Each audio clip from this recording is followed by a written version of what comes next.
La historia de la Iglesia de Jesucristo merece que se recuerde. Pesquisas. Mormonas.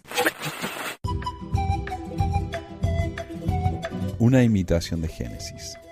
Además de la evidencia devastadora contra la autenticidad del libro de Abraham, que ha sido proveída con la traducción de los papiros originales de los que supuestamente proviene, hay evidencia adicional que debemos considerar. Por ejemplo, es claro que José Smith tomó prestado liberalmente de la versión del rey Santiago de la Biblia, en inglés. Un ejemplo es Génesis 12, comparado con el libro de Abraham 2. Y otra cosa que quiero aclarar es que yo esta traducción de Génesis la hice del inglés de la versión del rey Santiago, porque en español es bastante diferente con el libro de Abraham, pero en inglés es idéntica. Y de ahí es el idioma, obviamente, del que lo sacó José Smith. Génesis 12 dice: Pero el Señor le había dicho a Abraham: Sal de tu país y de tu parentela y de la casa de tu padre a una tierra que yo te mostraré. El versículo 3 del libro de Abraham, capítulo 2, dice: Y el Señor me había dicho: Abraham, sal de tu país y de tu parentela y de la casa de tu padre a una tierra que yo te mostraré. O sea, es idéntico. La única diferencia es que cuando José Smith escribió el libro de Abraham, le cambió la tercera persona, como Abraham hizo, Abraham dijo, a la primera persona. Yo dije, yo hice. Ok. Génesis dice: Y haré de ti una nación grande, y te bendeciré, y engrandeceré tu nombre, y serás una bendición.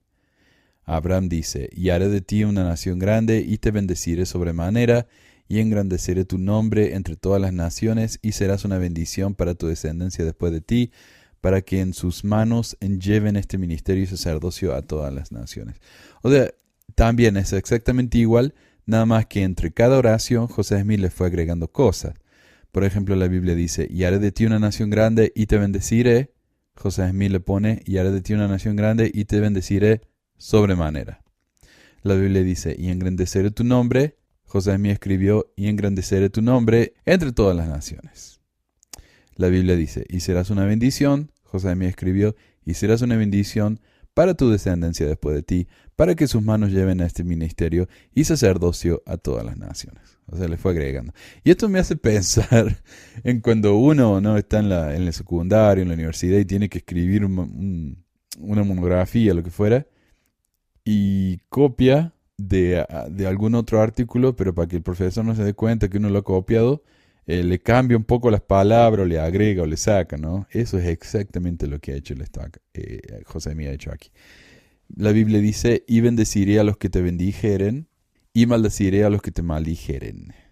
José Smith escribió lo mismo: Y bendeciré a los que te bendijeren, y maldeciré a los que te maldijeren, y agregó: Y en ti, es decir, en tu sacerdocio, y en tu descendencia, es decir, tu sacerdocio, pues te prometo que en ti continuará este derecho, y en tu descendencia después de ti, es decir, la descendencia literal, o sea, la descendencia corporal.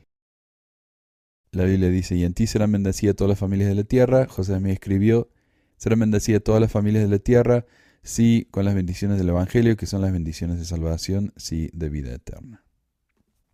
Y es interesante que supuestamente Moisés haya usado la palabra evangelio en su época, porque el evangelio significa buenas noticias o buenas nuevas, es del griego, y es lo que usamos para referirnos a las narraciones de la vida de Jesucristo. O sea, el evangelio de Mateo, de Marcos, de Juan. Esas cosas no existían en la época de Moisés. Entonces, ¿a qué se refiere él con evangelio? ¿Está hablando de la doctrina? A eso se refiere con la doctrina de los judíos, no sé, a eso se refiere, porque a eso no le llaman el evangelio los judíos. Entonces, esto es muy curioso que supuestamente Abraham haya usado la palabra evangelio miles de años antes de que fuera inventada o usada por primera vez en este sentido. Así que bueno, interesante. La Biblia dice: Y se salió Abraham como el Señor le había dicho, y Lot se fue con él. Dice José Smith: Y así que yo, Abraham, salí como el Señor me había dicho, y Lot fue conmigo. Y esto es interesante. La Biblia dice: Y Abraham tenía 75 años de edad cuando salió de Harán. José Smith dice, y yo, Abraham, tenía 62 años de edad cuando salí de Harán. Es exactamente igual, excepto que en uno tiene 75 y en el otro tiene 62. Y sería interesante investigar por qué José Smith cambió eso. La Biblia dice, y tomó Abraham a Sarai su esposa y a Lot, el hijo de su hermano, junto con todos sus bienes que habían reunido y las almas que habían adquirido en Harán, y tomaron el camino de la tierra de Canaán, y a la tierra de Canaán llegaron. José Smith escribió, y tomé a Sarai, a quien había recibido por esposa cuando moraba en Ur de los Caldeos, y a Lot, el hijo de mi hermano, junto con todos nuestros bienes que habíamos reunido y las almas que habíamos ganado en Harán, y tomamos el camino de la tierra de Canaán, habitando en tiendas mientras viajábamos. La única diferencia acá es que José Smith le agregó que Sarai era la esposa que había recibido cuando moraba en Ur de los Caldeos y que vivían en tiendas. Ahora, esto también me parece muy interesante porque en inglés dice vivían en tiendas, es dwelt in a tent. Dwelt in a tent. Lo cual no es una expresión muy común, pero es exactamente la misma frase usada en el libro de Mormón cuando habla de ley. Dice, mi padre vivió en una tienda. My father dealt in a tent. De nuevo, en español las traducciones son diferentes, pero en inglés es idéntico.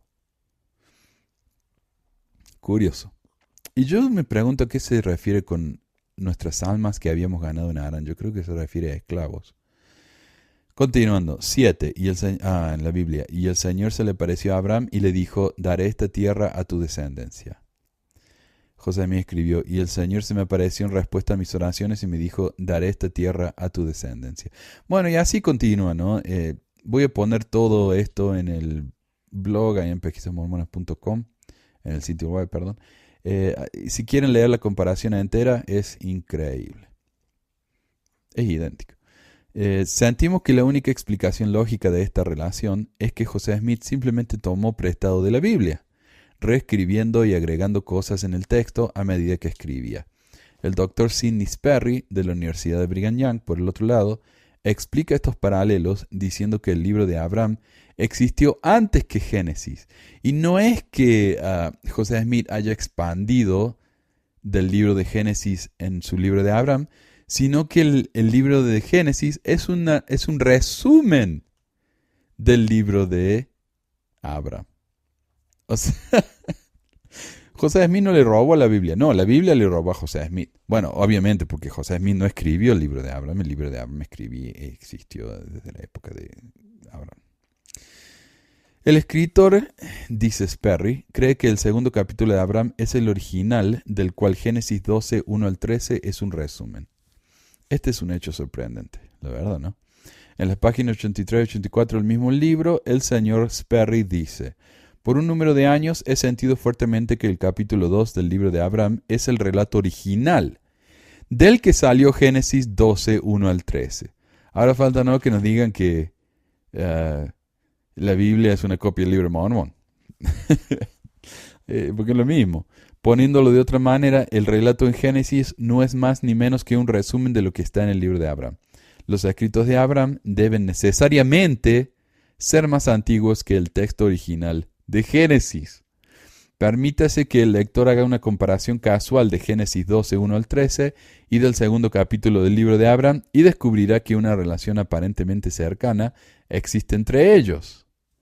La similitud no puede ser accidental. Un estudio lingüístico del libro de Abraham y de las versiones paralelas de la Biblia apuntan, sin lugar a duda, al carácter independiente del registro egipcio y a la conclusión de que es, al menos, el posible original del cual el relato de Génesis fue sacado.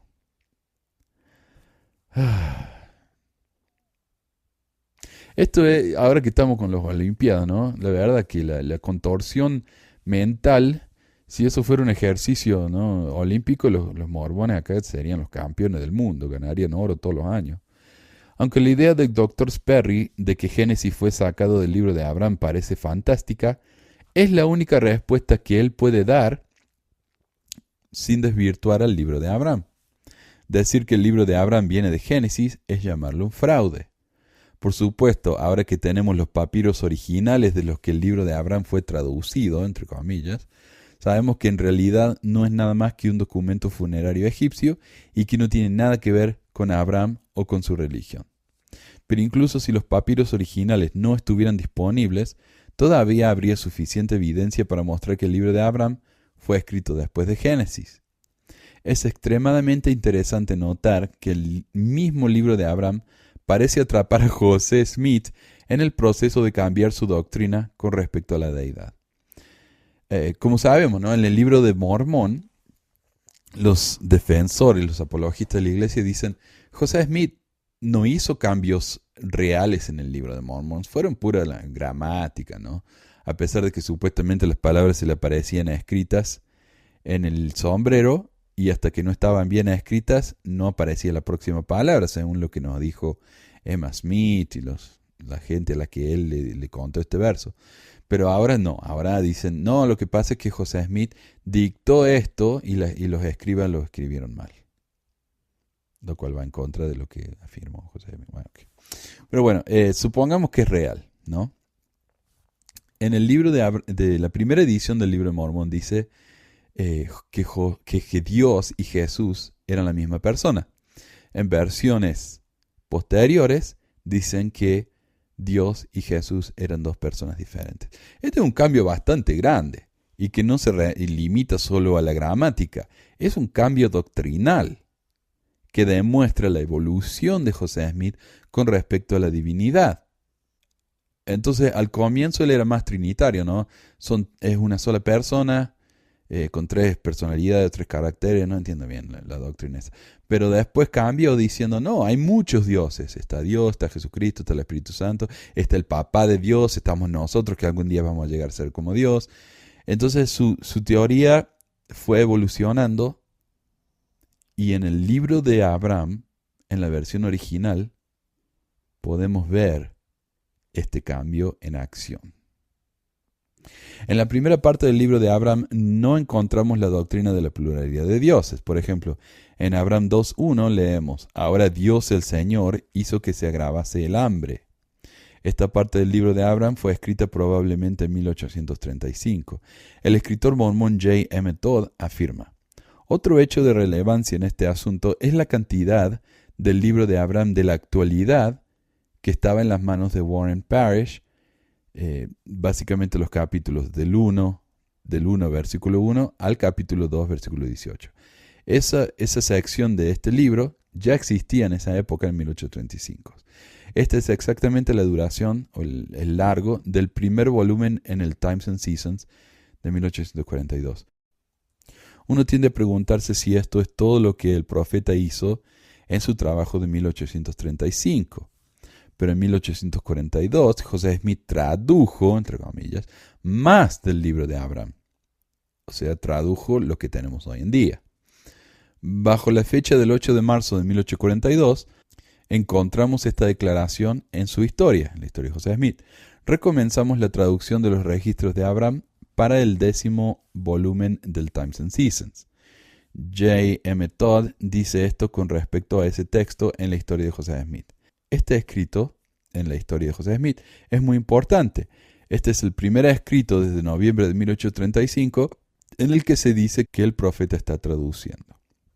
Interesantemente, es después de la publicación de la primera parte, la cual incluía hasta Abraham 2.18. A medida que examinamos el texto del libro de Abraham, encontramos que esta es la parte que fue traducida en marzo de 1842, la cual contiene la doctrina de una pluralidad de dioses. Entonces, primero José Smith publicó el libro de Abraham desde el comienzo de lo que tenemos hoy hasta lo que es capítulo 2, versículo 18. En esa sección, él se refiere a Dios en el singular. 7 años después, cuando continuó con su traducción de la sección de Abraham 2.19 en adelante hasta el final, ya no habla de Dios, habla de dioses. ¿Ok? La palabra los dioses aparece más de 40 veces en los capítulos 4 y 5 del libro de Abraham. En realidad, los capítulos 4 y 5 del libro de Abraham no parecen ser más que una reescritura del principio de Génesis, en el que se agrega una pluralidad de dioses. la palabra Dios de la Biblia es cambiada a los dioses en el libro de Abraham. Y cuando la palabra Él se refiere a Dios en la Biblia, ha sido cambiada a ellos en el libro de Abraham. Parecería, sin embargo, que en una ocasión José Smith se olvidó de cambiar la palabra Él a ellos y que tuvo que ser cambiada después de su muerte. Aparentemente estaba copiando de Génesis 1:16, el que dice: «E hizo Dios los dos grandes luminares, el luminar mayor para señorear el día y el luminar menor para señorear la noche, hizo también las estrellas». José Smith reescribió esto para el Times and Seasons, antes de que fuera publicado en la Perla de Gran Precio, y su traducción, supuesta traducción dice: «Y los dioses», ya no es más Dios, es los dioses, organizaron los dos grandes luminares, el luminar mayor para señorear el día, el luminar menor para señorear la noche. Con el luminar menor hizo también las estrellas. Ups. ¿Hizo? ¿Los dioses hizo? Entonces ahí como que se olvidó, ¿no? De cambiar él a ellos. Esto fue reimpreso de la misma manera en el Millennial Star en agosto de 1842. Pero en la Perla de Gran Precio fue cambiado, ¿no? Se ve que alguien lo leyó con cuidado y se dio cuenta del error, y ahora esa escritura dice: «Y los dioses organizaron los dos grandes luminares, el luminar mayor para señorear el día, el luminar menor para señorear la noche, con el luminar menor también fijaron las estrellas». Eso está en el libro de Abraham 4:16. Después de grabar el programa, a medida que lo estaba editando, me dio curiosidad lo de la edad de Abraham al salir de Harán, así que lo investigué un poco. Lamentablemente no encontré ninguna explicación, ya que la iglesia parece ignorar completamente esta contradicción. Un sitio llamado Latter-day Saints dice que como la Biblia dice una cosa y el libro de Abraham dice otra y ambas no pueden ser ciertas, entonces es simple, la Biblia tiene razón y el libro de Abraham es falso. Este artículo es muy breve y no busca ninguna explicación por parte de la iglesia, pero tiene sentido desde un punto de vista evangélico. El Manual de Estudios de la Perla de Gran Precio, por su parte, da una breve cronografía de Abraham, donde simplemente dice que a los 62 salió de Harán, y como nota aparte agrega: «Adviértese que en Génesis 12:4 nos dice que él tenía 75 años cuando salió de Harán», pero no trata de explicar la contradicción para nada. Finalmente, el sitio Fair Mormon afirma que otros documentos antiguos no bíblicos encontrados desde la muerte de José Smith indican que Abraham abandonó Harán antes de los 75 años. ¿Qué año es el más correcto? No sabemos. Bueno, ustedes no saben. Lo curioso es que esta afirmación tiene una referencia que nos lleva al ensayo de la iglesia sobre la historicidad del libro de Abraham, donde no se menciona para nada la edad de Abraham al irse de su ciudad. Tampoco Fair Mormon da ninguna referencia de dónde podemos encontrar estos otros documentos supuestamente antiguos y no bíblicos que afirman lo que dijo José. Finalmente, la siguiente sección en el artículo de Fair Mormon agrega que ambas fechas pueden ser correctas. Una indica que Abraham salió de la ciudad y la otra del área más grande. Sin embargo, la posibilidad más probable es que ambas fechas sean correctas, si una menciona una salida más temprana de la ciudad y la otra del área general más grande, de Harán. Por ejemplo, la ciudad de Los Ángeles versus el área de Los Ángeles y del sur de California. Abraham pudo haber salido de la ciudad y luego del área mayor. Hugh Nibley explica que en el antiguo Sefer HaYasher, o libro de Jasher, Abraham dejó Harán 2 veces. Ahora, esta es una técnica muy común de los defensores de la iglesia. No mostrar pruebas o evidencias, sino mostrar alternativas que, por más remotas e improbables que sean, tal vez pueda dar una posibilidad de veracidad en sus creencias. Pero por eso es que la apologética religiosa nunca ha sido incluida en ningún periódico académico serio. Sus técnicas son demasiado liberales con las posibilidades que pueden confirmar sus creencias y demasiado rápidos en rechazar las pruebas contundentes que demuestran la falsedad de esas creencias. O sea, la ciencia comienza con una pregunta en la mente y dejan que la evidencia los lleve a una respuesta. Los apologistas comienzan con una respuesta en la mente y fuerzan a todas las evidencias a que conduzcan a esa conclusión. Por lo tanto, ignoran cosas que no les conviene y agregan cosas que les conviene por más que sean débiles o improbables. Por eso, cuando alguien dice, los indios americanos no pueden ser descendientes de Ley porque no hay ninguna evidencia de ADN hebreo en ninguna tribu conocida, y los mormones salen con cosas como, bueno, pero tal vez el ADN se evaporó con los años, o tal vez los lamanitas en realidad vivieron en un área extremadamente limitada que todavía no ha sido encontrada, o tal vez Ley no era en realidad hebreo sino egipcio, o tal vez bla bla bla. En resumen, nadie ha demostrado pruebas de que hubiera ADN hebreo en América, sino que solo se limitan a dar excusas, inventos descabellados, que les dan un poco de tranquilidad en su fe al hacerse estas preguntas tan difíciles.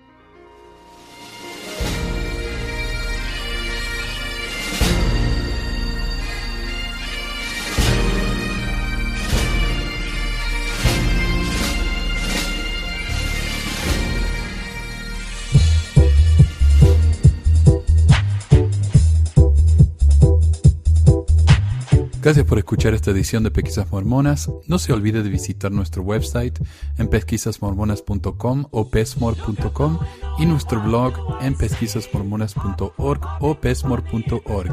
También tenemos un grupo de Facebook donde la discusión siempre es animada, y si tiene un comentario, pregunta o hate mail, puede enviarlo a manuel@pesquisasmormonas.com. Y si por alguna razón ha abandonado la iglesia y ya no sabe qué hacer con todos esos miles de dólares extras, ahora que ya no paga el diezmo, le agradeceríamos si nos envía $1 o $2 por medio de Patreon en patreon.com/pesquisasmormonas o en paypal.me/pesquisasmormonas para ayudarnos a cubrir los gastos de domain y hosting del podcast. Muchas gracias de nuevo y hasta la próxima semana. La música del comienzo del podcast es la canción de la primaria Historias del Libro de Mormón, por Clive Rodney. La canción previa a esta es La Hora del Profeta del ex de Acevedo, y esta es la versión de la banda Roosters de la canción de la primaria Palomitas de Maíz. ¿Por qué agregar a pesquisas mormonas para que mi papá pueda parar los websites del podcast y de los videos? Gracias. Pesquisas mormonas. Pip, pip, pip.